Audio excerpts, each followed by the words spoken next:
Hey everyone, this is Pastor Jawan, Senior Pastor of Faith Life Church. I'm so excited about tonight's budgeting seminar sponsored by Faith Life Church, Food for You, and our Feed initiative. We've heard your desire. So over a several month period, those that were coming to Food for You, we had a special team asking questions and taking surveys about how Faith Life Church can impact you, your family, and the community. The overwhelming response was for a financial budgeting seminar, and that is our purpose tonight. We are bringing you a financial budgeting seminar that's going to help impact your life. So I want you to make sure you cut out some time tonight, get into a quiet space, and make sure you take good notes and apply everything that you're going to be taught tonight. Also, in the YouTube links, you're going to see documents for the budgeting seminar that's going to help you navigate throughout the entire budgeting seminar. Again, it's going to be exclusively on YouTube. So again, let's get ready, sit back, gather your family, take some good notes. It's truly going to be a blessing to you. On behalf of myself, my wife, Pastor Keisha, and the entire Faith Life Church community, we want to say keep living by faith. And now let's enter into the budgeting seminar. Welcome and thank you for making the decision to invest the time to build a firm financial foundation for you and your family. During our time together, I'm going to discuss budgeting and purposeful ways to reach your budget goals. So what is a budget anyway? A budget is simply a plan for your expected income, as well as expenses for a set amount of time. I like to think of a budget as an opportunity to practice good stewardship over what has been entrusted to you. And once you have a budget, how do you maintain that budget? I'm glad you asked.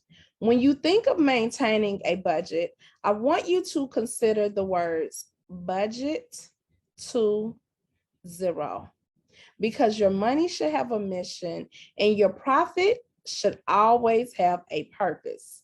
When you think of the words budget to zero, it simply means you're going to ensure that all your sources of income, subtracting all expenses, will equal zero to maximize all of your money and ensure that your profit fulfills its purpose. So what's on the budget?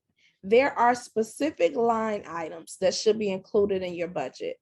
That includes income from all resources. It includes investments, and it includes expenses. And I'll give you some examples of each. Income resources can include work, a business, income earned from the sale of products and or services.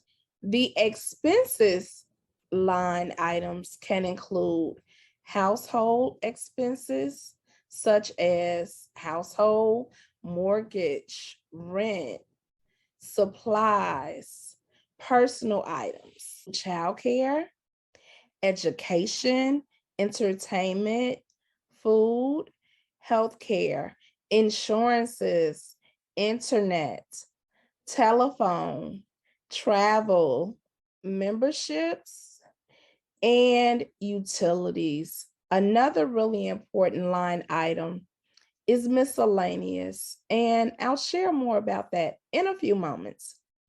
The amount that you allocate for each line item on your budget is going to depend on the past spending habits of your family.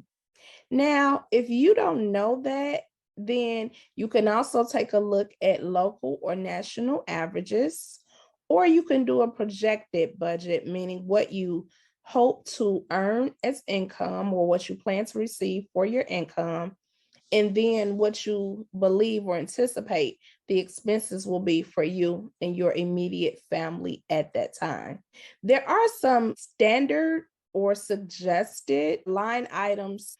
And so one example is shelter should not be more than 28%. At the time of this recording, we're at February of 2022. So shelter should not be higher than 28% of your pre-tax monthly gross income. I mentioned miscellaneous line item, and at the time of this recording, the miscellaneous line item can be about 5% of your income. Now, that is to cover expenses that may happen unexpectedly. It does not have to mean an emergency. It could be a last-minute school project or something similar to that. Building in a miscellaneous line item can help to keep your budget intact. Now, when you update your budget, you can make the necessary adjustments in terms of projected expenses. The goal is to start. Once you started one budget, it'll become easier to update your budget to decrease expenses, increase income, and investments. And the last line item or category, I wanted to highlight some details of investments. Some of the items can include 401k, IRA, stocks, bonds, or mutual funds. Those are all examples of investments. Those items are listed as investments because it is anticipated that you receive a return on your investments. Now that we talked about what a budget is and some of the line items, let's talk about budget goals. So, a very important goal is debt elimination. Equally important is wealth increase, savings increase, investment increase, and a low debt to income ratio. And 5 ways to actually reach those budget goals includes understanding that money is a system. I encourage you to continue investing the time to learn that system and then work that system to benefit you and your family. In some ways to reach your budget goals includes completing a talent inventory. A talent inventory is identifying what talents you possess, what talents have been instilled in your immediate family, the people who live in your household. What are the talents entrusted to each person? And once you have created a talent inventory, identify what business can these talents be related to that can increase the amount of income we have coming in and eliminate the debts or the expenses that we have going out of our household. It's very important to include each family member in this process because then they'll be invested in reaching those budget goals. I want to discuss budget implementation. Once you've done the work to identify everything you want to include in your budget, it is important to schedule budget meetings. And a great way to have your budget planning meeting is to think about this. It's an opportunity to share your success and build accountability. It's an opportunity to set the goal and celebrate the met goals. What goals have you already achieved as an individual or as a family? A really important way to make it fun is to choose a theme day. For me, I prefer Financial Friday.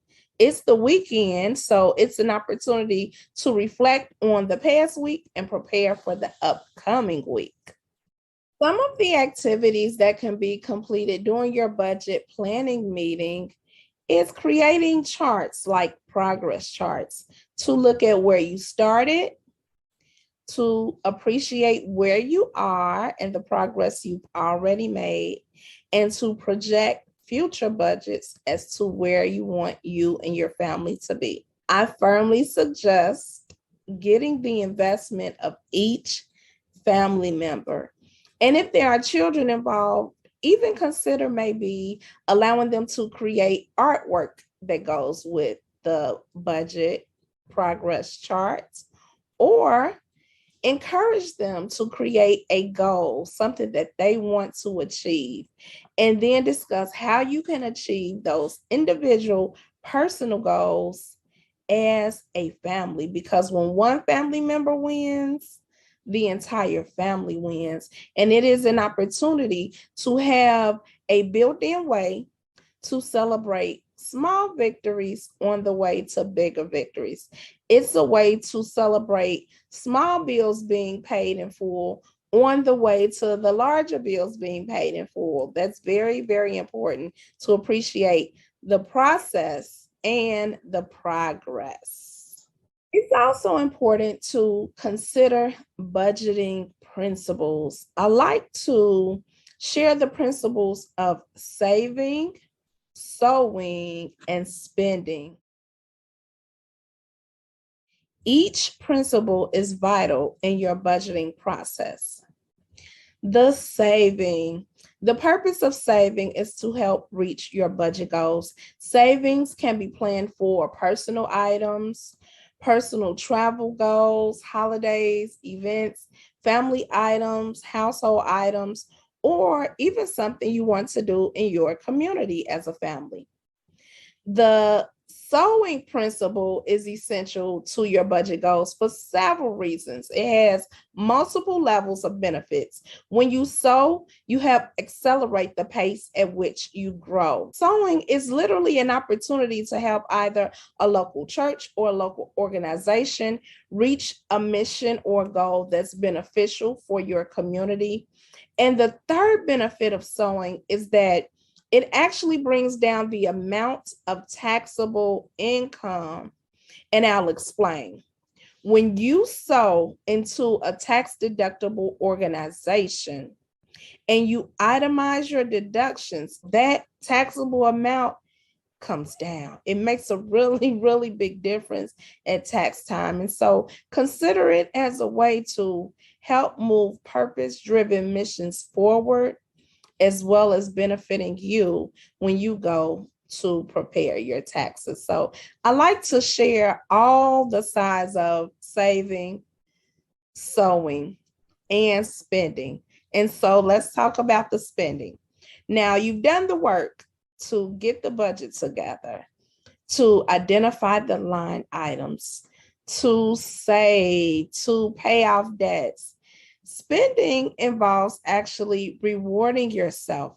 It's an opportunity to reward yourself for reaching goals, for sharing your talents. If you found a way to tie your talents to a business product or business service, you want to reward yourself because life is a beautiful journey.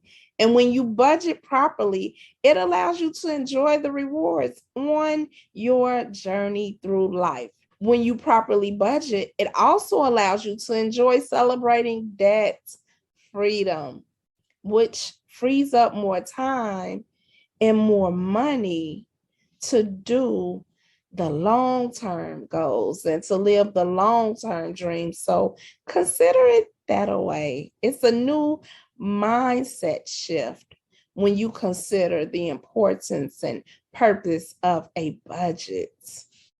I also encourage you to celebrate when debts are paid in full. Celebrating even the start of your journey can be encouragement to keep going and to stay focused on your budget and meeting your budget goals and implementing those principles that I discussed earlier. One way that I celebrate small bills being paid in full. I celebrate large bills being paid in full. I even celebrate debt forgiveness because that's a big deal. And so one way I celebrate is through music. I literally have a financial playlist of songs that are great motivators as it relates to my financial goals. and planning for the next level of increase. I play those songs as often as possible to stay focused and motivated on my budget goals. Another important way to celebrate is to actually speak out loud what you want to see happen in your financial life. And what I mean by that is I declare and decree an agreement with the word of God as it relates to the promises of God for my life and for my finances. And I encourage you to do the same for yourself and for your family.